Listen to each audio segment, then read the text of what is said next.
بسم اللہ الرحمن الرحیم۔ ایک دفعہ حضرت امام حسن رضی اللہ تعالی عنہ نے اپنے ماموں ہند بن ابی حالہ جو کہ اکثر حضور کے اوصاف بیان فرمایا کرتے تھے، ان سے عرض کیا کہ مجھے یہ بتائیں کہ حضور کی گفتگو کرنے کی کیفیت کیسی ہوتی تھی۔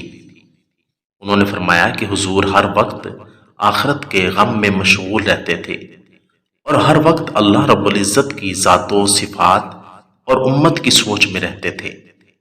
ان کاموں کی وجہ سے کسی وقت بھی آپ کو بے فکری اور راحت نہیں ملتی تھی، بلکہ دینی کاموں کی وجہ سے آپ کو راحت اور چین ملتا تھا، جیسا کہ حدیث مبارکہ میں آیا ہے کہ حضور نے فرمایا میری آنکھوں کی ٹھنڈک نماز ہے۔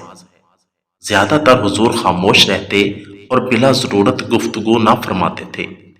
حضور جتنی بھی گفتگو فرماتے منہ بھر کر فرماتے تھے۔ یہ نہیں ہوتا تھا کہ جیسے کوئی متکبر لوگ بات کرتے ہوئے زبان کی نوک سے بات کرتے ہیں، کٹتے ہوئے حروف کے ساتھ آدھی بات زبان سے کہی اور آدھی بات متکلم کے ذہن میں ہی رہی، اور اسی طرح حضور جامع الفاظ سے گفتگو فرماتے تھے، یعنی جن کے الفاظ کم اور معنی بہت زیادہ ہوتے تھے۔ آپ جب بھی کلام کرتے تو وہ ایک دوسرے سے ممتاز ہوتا اور اس میں کوئی فضول بات نہیں ہوتی تھی، اور ہر بات واضح طور پر سمجھ میں آنے والی ہوتی تھی۔ حضور سخت مزاج نہیں تھے اور نہ ہی کسی کی تذلیل فرماتے تھے۔ اللہ تعالیٰ کی نعمتیں جتنی بھی کم ہوتی تھیں انہیں بہت بڑا سمجھتے اور اس کی مذمت بیان نہیں کرتے تھے۔ البتہ کھانے کی چیزوں کی نہ مذمت بیان کرتے اور نہ ہی تعریف فرماتے تھے۔ مذمت اس وجہ سے نہ فرماتے تھے کہ یہ اللہ تعالیٰ کی نعمت ہے، اور زیادہ تعریف اس وجہ سے نہیں فرماتے تھے کہ کہیں حرص کا شبہ نہ ہو جائے۔ البتہ کبھی کبھی اظہار رغبت یا کسی کی دلجوئی کے لیے کبھی کبھی خاص چیزوں کی تعریف فرماتے تھے۔ دنیا اور دنیاوی کاموں کے لیے آپ کو کبھی غصہ نہ آتا تھا اور نہ ہی ان کی پرواہ ہوتی تھی، لیکن اگر کوئی کسی دینی کام اور حق بات سے کوئی تجاوز کرتا تو اس وقت آپ کو اتنا زیادہ غصہ آتا تھا کہ کوئی اس کی تاب نہ لا سکتا تھا اور نہ ہی کوئی اس کو روک سکتا تھا، حتیٰ کہ جب تک آپ اس کا انتقام نہ لے لیتے، اور اپنی ذات کے لیے نہ کسی سے ناراض ہوتے تھے اور نہ ہی اس کا انتقام لیتے تھے۔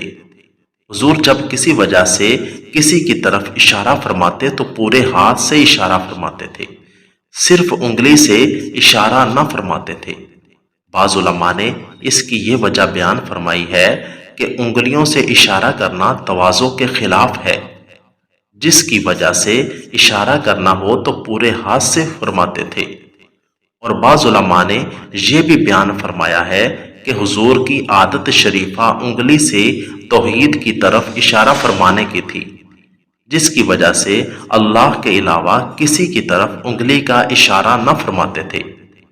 حضور جب تعجب کی بات فرماتے تو ہاتھ کو پلٹ لیتے تھے، اور جب کوئی بات کرتے تو اس کو ملا لیتے تھے، اور کبھی دائیں ہتھیلی کو بائیں انگوٹھی کے اندرونی حصہ پر مارتے تھے، اور جب کسی سے ناراض ہوتے تو اس سے منہ پھیر لیتے اور بے توجہی فرماتے یا درگزر فرماتے، اور جس وقت خوش ہوتے تو حیا کی وجہ سے آنکھیں گویا کے بند فرما لیتے تھے۔